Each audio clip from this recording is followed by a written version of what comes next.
Je ne sais pas si on peut parler vraiment d'un moment précis, parce que je ne fais pas vraiment en fait, de dichotomie, enfin, de dissociation entre art et les autres événements en fait, de la vie, les autres paramètres. Pour moi, la pratique artistique, c'est vraiment un point d'incarnation en fait, d'un faisceau de désirs ou de facteurs qui sont plus larges en fait, que l'art, mais qui s'incarnent dans cette pratique. En fait, ce qui m'intéresse, c'est les points, en fait, c'est les espaces de jonction, dans cette série notamment, entre vidéo, je dirais plutôt dans l'ordre, entre dessin, sculpture, peinture et vidéo. La vidéo étant en termes de pourcentage, sans doute la partie la moindre. Et j'aime justement investir en fait ces espaces qui ont été un peu laissés en friche, justement de conjugaison et de dialogue possible entre ces différents médias.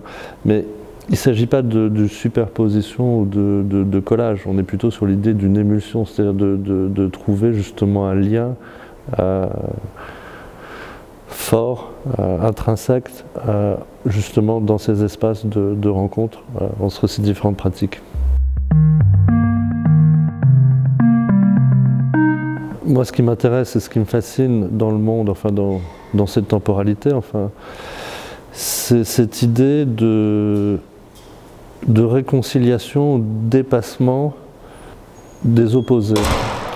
Dépassement des opposés dans leur dimension antithétique, c'est-à-dire qu'on schématiquement, un opposé annule l'autre. Enfin, il y a comme une espèce d'équation mathématique où on arriverait à zéro, une espèce de couple thèse-antithèse qui dialogue pour finalement s'annihiler. Notre monde s'est construit sur cet axiome, enfin sur ce couple thèse-antithèse, enfin en ce qui concerne les opposés. Et il me semble qu'aujourd'hui, justement, l'un des points saillants de notre époque, c'est le dépassement justement de cette dimension antithétique des opposés. C'est-à-dire le matériel discute avec l'immatériel, dialogue avec l'immatériel. Enfin, on est plutôt sur des recherches de champs existants entre ces différents opposés. Là, par exemple, je vois que vous avez un téléphone portable. Bon, c'est un exemple un peu trivial et vulgaire, mais c'est à la fois un objet qui est matériel, qui est incarné, qui est relié à des ondes, il est à la fois petit et physique, et en même temps il donne accès à des pans, enfin des mondes d'informations qui sont extrêmement vastes, extrêmement larges, enfin presque quasi infinis, enfin en tout cas à l'échelle de l'homme et d'une vie. Voilà, donc c'est vraiment cette idée de réconcilier les opposés, et l'un des défis majeurs justement dans cette thématique de réconciliation des opposés, oui, c'est de réconcilier activité naturelle et environnement et nature. Il y a différents acteurs en fait dans ces espaces, mais il n'y a pas de hiérarchie en fait entre ces acteurs. Et c'est vrai que le fonctionnement de notre monde est très lié à cette idée d'hiérarchie en fait, d'une verticalisation en fait du pouvoir, de la connaissance, enfin.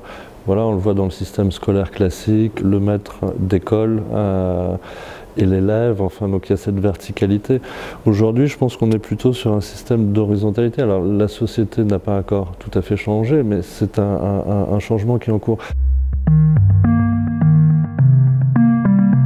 Dans cette série, ce qui m'intéressait, donc, c'était cette idée d'espace sans hiérarchie. Lorsque l'homme, enfin, on le voit dans les symboles, par exemple, de l'architecture haussmannienne à Paris, il y a quand même cette idée de conquête. Enfin, c'est des symboles de conquête, d'hommes ou de femmes casqués, d'épées. Enfin, on est dans un discours presque militaire dans la conquête justement de l'espace.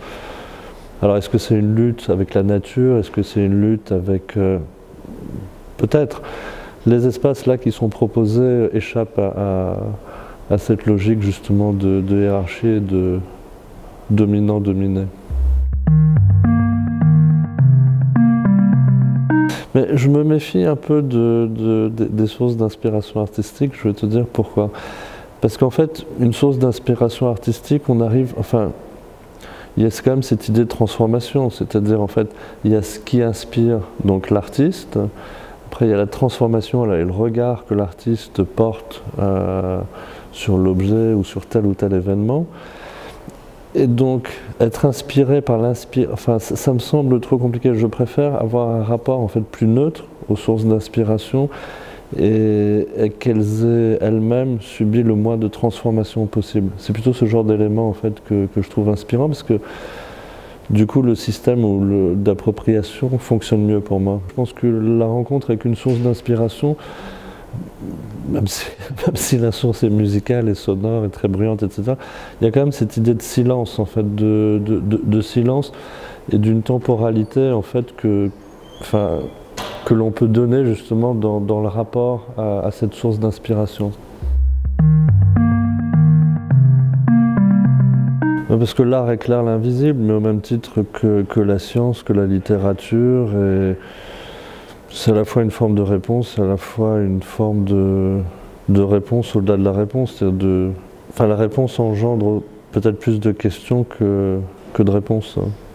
On répond à la fois à quelque chose ou à une question, et en même temps en posant beaucoup d'autres questions.